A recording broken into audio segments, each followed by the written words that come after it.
ఇటు తెలంగాణ అటు కేరళం నడిమిట్ల కర్ణాటక మీద హిమాచల్ ప్రదేశ్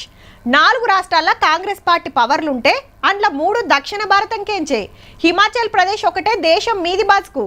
అయితే ఇప్పుడు ఇంకో రాష్ట్రంలో గిన అధికారంలో ఉన్నట్టే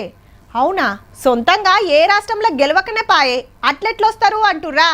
బరాబర్ వచ్చిండ్రబ్బా కావాలంటే చూడుర్రి రైట్ ఇలా ఇంకో 23 మంది మంత్రులు అయినరు తమిళనాడులో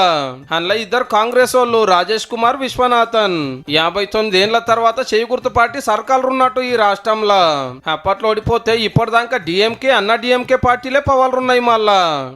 ఇన్నేళ్ళు మీరే ఎలువడి చూస్తున్నారు నేను కొత్త రాజకీయం చూపిస్తా చూడురని hero Vijay sir TVK party పెట్టి విజులు ఊదుడు తేగా 2 పార్టీలు దెబ్బ కొట్టుకపోయినాయి కానీ గవర్నమెంట్లకు రావాలంటే సరిపోని బలం లేని అలా ఫస్ట్ కాంగ్రెస్ పార్టీ హిమ్మతి ఇచ్చింది 5 ఎమ్మెల్యేల తోటి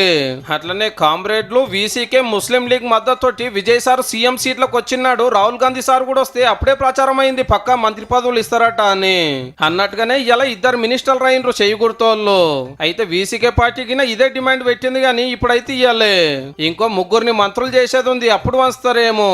ఈ ముచ్చటిట్లుంటే సింపుల్ సీఎం సార్ ఇంకో ఖతర్నాక్ పని చేసేయండు పుక్కట్ల ఇవ్వాల్సిన పనులకు ఎవరన్నా ఏకాన లంచం అడిగినా మతలబ్ సర్కార్కు చెప్పిన వాళ్ళకు ₹1,00,000 ఇస్తారట అంటే అవినీతి అంతానికి గట్టిగానే పంతం పట్టిండి అన్నట్టు ఈ లెక్కన ఏ ఆఫీసర్ అన్నా ఎంతో కొంత లంచం అడిగితే బాగుండని మనోళ్ళు ఎంత ఎయిటింగ్ చేస్తున్నారో కంప్లైంట్ చేస్తే 1,00,000 వస్తాయి కదా మరి